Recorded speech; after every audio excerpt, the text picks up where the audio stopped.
Hello viewers, welcome to Sairam kitchen. Sairam கிச்சனில் இப்போ நம்ம பார்க்க போகிறது சன்னா மசாலா. சன்னா மசாலா எப்படி பண்ணலாம் அப்படின்னு நம்ம பார்க்க போகிறோம்.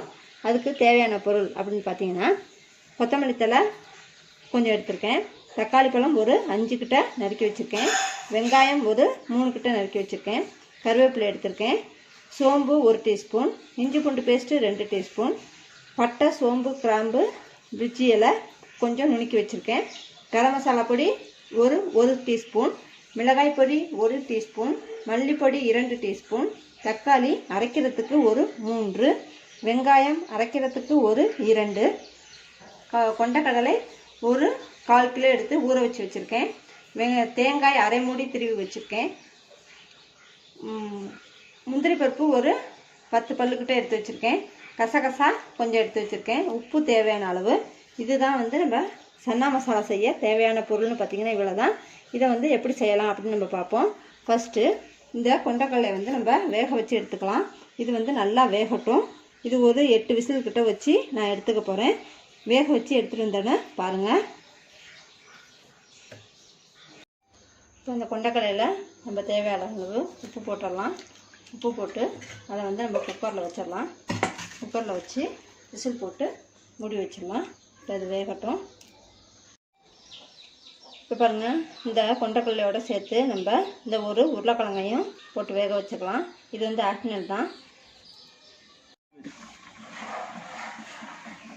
இப்போ பாருங்கள், இந்த வெங்காயம், தக்காளி, தேங்காய் இது 3 நம்ம இப்போ அரைச்சி எடுத்துகிட்டு வந்துட்டோம். இப்போ நம்ம தாளித்து விட்டுடலாம்.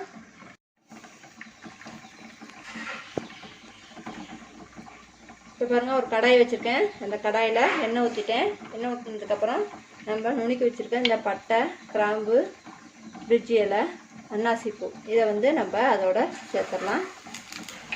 இது நல்லா பொரிஞ்சிடுச்சு. இப்போ அதோட நம்ம இந்த சோம்பு தூளை கொஞ்சம் சேர்த்துடலாம்.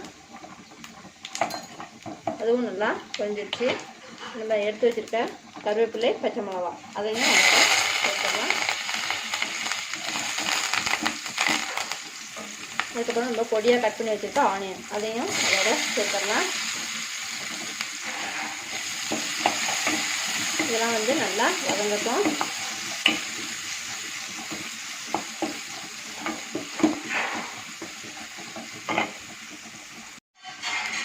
பாருங்க, வெங்காயம் நல்லா வதங்கிடுச்சு. இப்போ நம்ம நறுக்கி வச்ச இந்த தக்காளியை சேர்த்துடலாம். போட்டு அதையும் நம்ம நல்லா வதக்கி விட்டுடலாம். இது நல்லா மைய வதங்கியிருக்கும். அது இந்த தக்காளி வெங்காயம்லாம் நல்லா வதங்கிறதுக்கு இந்த இஞ்சி பூண்டை நம்ம சேர்த்துட்டோம்னா அது சீக்கிரமே வதங்கிடும்.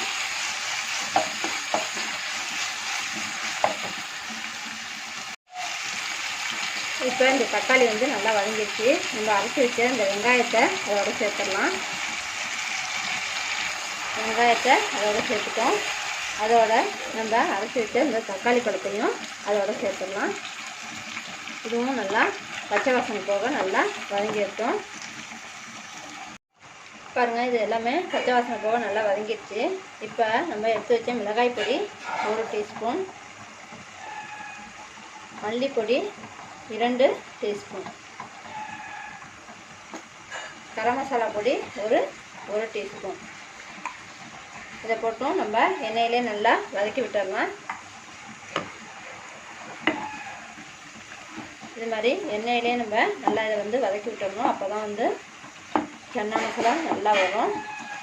இது மாதிரி நீங்களும் நல்லா எண்ணெயிலே இதை நல்லா வதக்கி விட்டுருங்க. தண்ணி விடுறதுக்கு முன்னாடி இதை நல்லா நம்ம பச்சை வாசனை போக நல்லா நம்ம வதக்கி விட்டுடலாம்.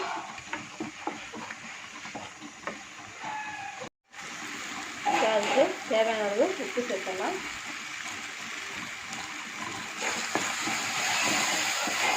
இந்த உப்பு கொண்டக்கடலையிலே போட்டிருக்கோம். அதனால் நீங்கள் அதுக்கு இதுக்கு மட்டும் தேவையான அளவு உப்பு போட்டுக்கோங்க. பாருங்கள், இந்த எண்ணெயெல்லாம் நல்லா பிரிஞ்சு வந்துடுச்சு. இப்போ நம்ம அதில் கொஞ்சம் தண்ணி ஆட் பண்ணிக்கலாம்.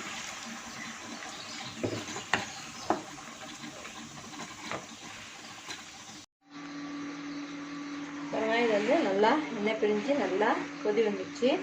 இப்போ நம்ம அதில் இந்த அரைச்சி வச்ச தேங்காய் விழுதை சேர்த்துடலாம். பாருங்கள், இதுவும் நல்லா கொதி வந்துட்டோம்.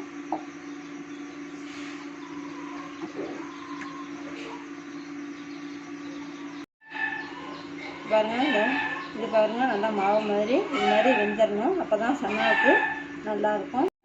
இப்போ இதில் வந்து நம்ம கொஞ்சத்தை எடுத்து வச்சிடலாம். கொஞ்சம் எடுத்து வச்சுட்டேன். அதுக்கப்புறம் இதை வந்து நம்ம நல்லா கொதி வந்துடுச்சு, அதோட சேர்த்துடலாம்.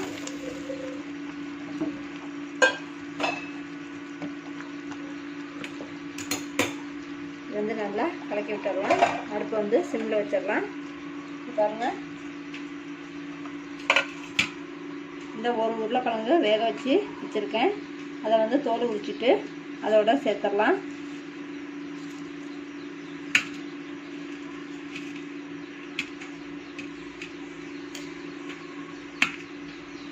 இதை வந்து நல்லா பொடிசாய் மாதிரி கட் பண்ணி அதோட சேர்த்துக்கோங்க. இந்த உருளைக்கிழங்கு போட்டாக்க நல்லா கொழப்பு கொடுக்கும். அது மாதிரி அதனால் நான் வந்து இந்த உருளைக்கிழங்கையும் சேர்த்துறேன். இந்த உருளைக்கிழங்கு வந்து ஆப்ஷனல் தான், உங்களுக்கு தேவைப்பட்டால் சேர்த்துக்கலாம், இல்லைன்னாக்கா தேவையில்லை. வந்து நம்ம இதை நல்லா கலக்கி விட்டுடலாம். உங்களுக்கு நல்லா கொழன்னு வேணும்னு நினச்சிங்கனாக்கா இப்போ வந்து இந்த கொஞ்சம் எடுத்து வச்சுருக்க இந்த கொண்டக்கடலை வந்து மிக்சியில் போட்டு அரைச்சி எடுத்துக்கலாம். இப்போ அரைச்ச கொண்டக்கடலையும் நம்ம அதோட சேர்த்துடலாம். வந்து நல்லா ஒரு கொதி வந்துட்டோம். இது சப்பாத்தி பூரி சும்மா சாதாரணமாக சாப்பிட்றதுக்கும் ரொம்ப நல்லா இருக்கும். வந்து இதே மெத்தடில் செஞ்சீங்கன்னாக்கா ரொம்ப அருமையாக பாருங்கள், சூப்பரான சன்னா ரெடி ஆகிடுச்சு. இப்போ வந்து இதுக்கு நம்ம கொஞ்சம் மல்லித்தலை ரெடியாகலாம். அடுத்த சாப்பிடலாம். இப்போ அருமையான சன்னா மசாலா ரெடி ஆகிடுச்சு. நீங்களும் இதே மாதிரி இப்படி பாருங்கள். இப்படி பார்த்துட்டு லைக் பண்ணுங்கள், ஷேர் பண்ணுங்கள், சப்ஸ்கிரைப் பண்ணுங்கள், மறக்காமல் கமெண்ட் பண்ணுங்கள்.